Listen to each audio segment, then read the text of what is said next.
नमस्कार दोस्तों, अंकित education YouTube channel में आपका स्वागत है। दोस्तों, हम आपको वीडियो में यह बताना चाहते हैं कि जैसलमेर के मोहनगढ़ में अचानक एक ऐसा हादसा हुआ जिसको देखकर हर कोई चौंक गया, क्योंकि ज़मीन से रेगिस्तान में इस तरीके से पानी निकला। यह अप्रत्याशित घटना है और यह जब हुआ तो इसको देखकर हर कोई यह सोच रहा कि आखिरकार इस घटना किस तरीके से दरअसल 2 से 3 दिन पहले मोहनगढ़ के पास 27 बीडी एक खेत का हिस्सा है, वहाँ पर एक ट्यूबवेल खुद रहा था। यह 27 बीडी का खेत विक्रम सिंह भाटी का खेत है। लगभग 750 फीट अंदर जब बोरवेल खोदा गया तो अचानक पानी का एक फव्वारा निकला। वो बहुत ही तेज़ी से निकला। पानी का फोर्स इतना ज़्यादा था कि ट्यूबवेल लगाने के लिए मशीनें और जो क्रेन लाई गई थी वह अंदर धंस गई। रेगिस्तान में इतनी तेज़ी से पानी निकलना ये हर किसी को चौंका देने वाली बात है, क्योंकि रेगिस्तान में जब एक पानी की बूंद नहीं होती तो इतना ज़्यादा पानी जो कोई भी देख रहा था वह डर गया, सहम गया। और लगभग 2 से 3 दिन तक के ये जो पानी का फव्वारा बहुत ही तेज़ी से चलता रहा। और अब स्थिति ये है कि जिस जगह पर यानी कि पानी का फव्वारा फूटा था वहाँ से लगभग आधे से 1 किलोमीटर की दूरी पर ज़मीन सरकार ने खाली करवा दी है। रेगिस्तानी झलकों तथा वो पूरी तरीके से लबालब भर चुका है। जीरे की जो फसल थी वह पूरी तरीके से डूब चुकी है। उसके बाद कि कलेक्टर और जो स्थानीय प्रशासन है उन्होंने उससे पूरे इलाके का कार्डन ऑफ कर दिया और यह कहा कि इस जगह पर ना जाए। अब दरअसल आप ये समझिए कि ये घटना हुई कैसे, जो कि ये कोई समझ नहीं पा रहा। यह भूवैज्ञानिक है, जो अन्य लोग हैं उनसे हमारी बातचीत हुई। उन्होंने कहा कि यह ऑर्टिजन कंडीशन है। ऑर्टिजन कंडीशन को आप इस तरीके से समझ सकते हैं कि जो बहुत सालों से चट्टानों के नीचे पानी दबा हुआ था वो अचानक से प्रेशर से ऊपर आ गया, जो कि बहुत ही अप्रत्याशित घटना है। आखिरकार यह हुआ कैसे कि जिस जगह पर यह घटना हुई है वह जो नहर है वहाँ से कुछ दूर झलका है। कुछ लोगों का कहना है कि अचानक से वाटर लेवल जो ग्राउंड रिचार्ज हुआ है, हाल ही फिलहाल में बहुत बारिश हुई है उससे ग्राउंड रिचार्ज हुआ है, लेकिन रेगिस्तान झलकों में इस तरीके से होना असंभव की बात है। कुछ लोग यह भी कह रहे हैं कि सरस्वती नदी का जो प्रादुर्भाव है वो उद्गम है, वो इन झलकों से होता है जो होते हुए आ रहा है। जिस जगह पर यह पानी निकला है वह सरस्वती नदी का रास्ता भी है। कुछ सोशल वेबसाइट्स पर कुछ तमाम लोग जो हैं अन्य और पौराणिक मान्य कथाओं को मानते हैं उसको वो लोग इस घटना को गरुड़ पुराण से भी जोड़कर दिखा रहे हैं। कलिक का अवतार है तो इस तौर पर यह माना जा सकता है कि कलयुग में इस तरीके की कोई घटना यानी रेगिस्तान में इस तरीके से मीठा पानी आना यह चौंका आता है। लेकिन अभी फ़िलहाल जो हमारी बातचीत हुई है स्थानीय प्रशासन ने, उन्होंने बताया कि इसके साथ एक गैस का रिसाव भी हो रहा है, जिससे इस गैस में भी जांची जा रही है कि ONGC और केन के जो इंचार्ज हैं तमाम लोग हैं वो यहाँ पर आए और गैस का रिसाव भी साथ में हो रहा है। उसके बारे में पूरी जानकारी जुटाई जा रही है कि किस तरह गैस की आप पूरी झलकों भवानी तब्दील किया जा रहा है। पुलिस को तैनात किया जा रहा है, वहाँ पर कोई ना जा पाए। और रहे भूवैज्ञानिक की अगर पानी का रिसाव है तो गैस का रिसाव इसी तरीके से होता है। वहाँ पर ब्लास्ट जैसी स्थिति भी हो सकती है, क्योंकि गैस जहरीली हो सकती है। दूसरा ज़मीन भी धंस सकती है, लेकिन पानी इतना कहाँ से आया कोई नहीं समझ पाया। लेकिन 750 फीट 80 फीट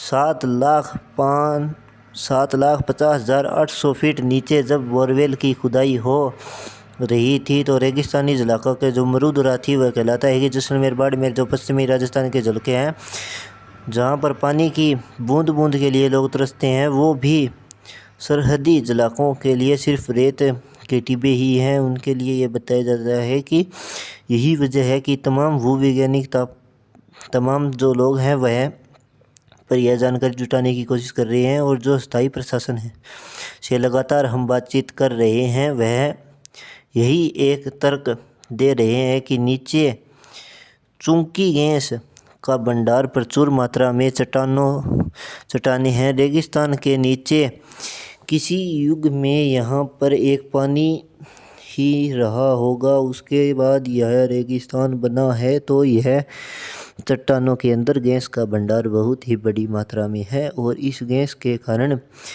निकलती है। और कोई कुछ नहीं कह सकता कि भूकंप की स्थिति भी ऐसी होती है जब चट्टानें आपस में रिसाव करती हैं, टसल होता है तो टकराती हैं, तो भूकंप जैसी स्थिति भी होती है। लेकिन यह पानी कहीं नहीं जा सकता, लेकिन नीचे था, बहुत दिनों से इकट्ठा हो रहा था, तो वह एकदम से जब चट्टान टूटी है और बोरवेल का गड्ढा करते वक्त उस समय वक्त बहुत तेज़ी से पानी फव्वारे के रूप में निकला और लगभग 10 फीट तक ये फव्वारा निकल है। रेगिस्तान में जहाँ पर दूर दूर तक के आपके रेत दिखाई दे रही है, जहाँ पर पानी की एक बूंद ना होने के कारण उस जगह पर इतनी तेज़ी से अगर पानी निकल जाए तो वाकई में वो घटना बहुत चौंका देने वाली है। अभी की स्थिति फ़िलहाल यह है कि 3 दिन से लगातार जो पानी वहाँ से निकल रहा है उसको किसी तरीके से रोका गया है। भूवैज्ञानिक ONGC के रिसर्चर हैं और केन इंचार्ज के जो रिसर्चर हैं स्थानीय प्रशासन है वो वहाँ पर मौके पर पहुँचे हुए हैं और घटना स्थल पर किसी को भी जाने की इजाज़त नहीं है। उसकी वजह से यह है कि इतना इनका मानना है कि घरों में जो पानी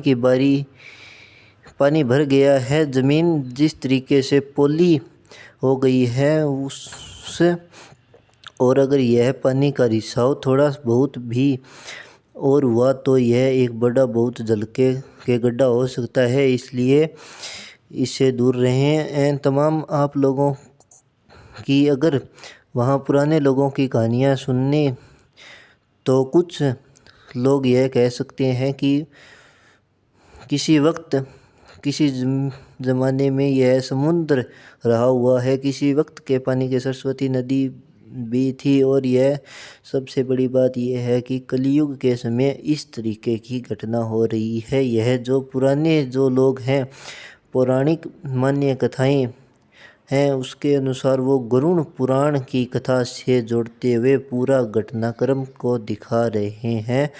इस वजह से वहाँ तमाम जो अन्य धार्मिक लोग हैं, जो पंडित हैं और जो अन्य जो कहानियाँ बताते हैं, उनका भी जमावड़ा वहाँ पर हुआ है। वो इस घटना को गरुड़ पुराण की कहानी से जोड़ रहे हैं। कलंकी के अवतार में वक्त में ऐसा होगा कि रेगिस्तान से मीठा पानी का एक फव्वारा निकलेगा, धरती फाड़कर पानी निकलेगा। इस तरीके की घटनाएं वहाँ पर कही जा रही है।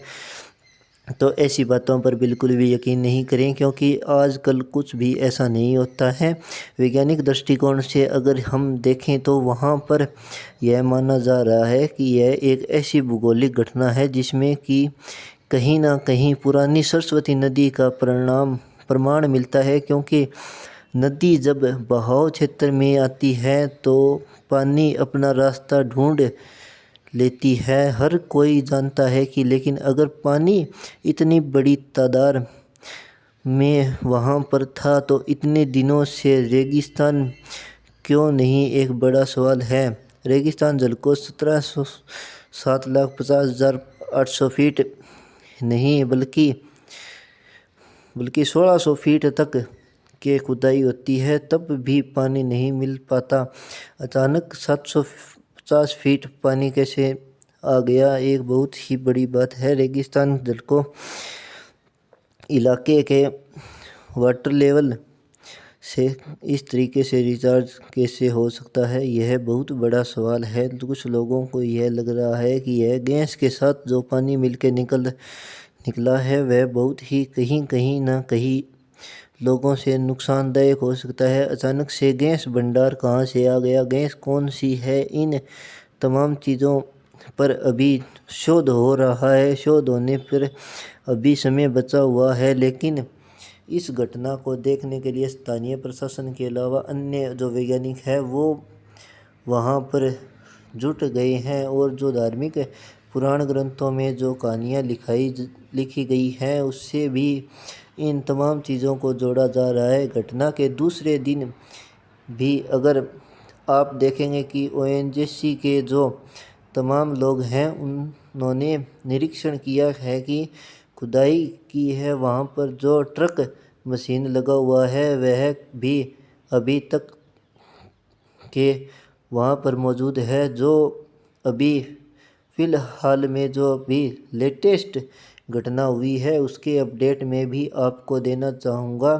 दरअसल वहाँ से अभी भी जिस जगह पर यानी धरती का पानी की धार फूट पड़ी थी उस जगह धमाके हो सकते हैं और जहरीली गैस का रिसाव हो सकता है, इसलिए वहाँ पर रेस्क्यू ऑपरेशन अभी तक नहीं किया गया। रेस्क्यू ऑपरेशन आप समझिए कि वहाँ पर जो मशीन थी जिससे जो पानी यानी बोरवेल खोदा जा रहा है मशीन से वहाँ से हटाया नहीं गया, क्योंकि अब लोगों का मानना है कि जिस गैस का रिसाव हुआ है यानी जिस गैस के साथ पानी का फव्वारा अचानक से बहुत तेज़ी से निकला है वो कहीं ना कहीं घातक है, जहरीली हो सकती है। अगर जहरीली है तो बहुत बड़ी हानि हो सकती है और इससे मनुष्यों का भी नुकसान हो सकता है। इसलिए दोस्तों वहाँ पर जाने की भूल ना करें, क्योंकि गैस का रिसाव लगातार हो रहा है। मुश्किल किसी तरीके से पानी जो तेज़ी से उसको जैसलमेर, बाड़मेर, जोधपुर, पाली यहाँ ऐसे इलाके हैं, बीकानेर, यह इलाके सरहदी इलाके हैं जहाँ पर टेम्परेचर 50 डिग्री से ज़्यादा गर्मी में जाता है और ठंड में भी रात में -डिग्री में टेम्परेचर हो जाता है। अनुपम, जब आप कभी इस इलाके में जाएंगे तो जैसलमेर की जगह पर घटनाक्रम हुआ है वो इलाके सिर्फ रेत के धारों में पटे हुए दिखाई देंगे। पानी यानी जहाँ कहीं भी आप जाएंगे वहाँ पर सिर्फ रेगिस्तान ही रेत ही दिखाई देगी। गर्मी स्थिति में यही हो जाता है, लेकिन कोई इस रोड का कोई निकलता भी है तो उस पानी की जगह पर नहीं मिलती। हैंडपंप सूखे पड़े हुए, बोरवेल रिचार्ज नहीं होते हैं, बोरवेल खुद ही है नहीं होती हैं। धन्यवाद दोस्तों, वीडियो को आखिर तक देखने के लिए आपका धन्यवाद। चैनल को लाइक व सब्सक्राइब ज़रूर करें। धन्यवाद, आपका दिन मंगलमय हो।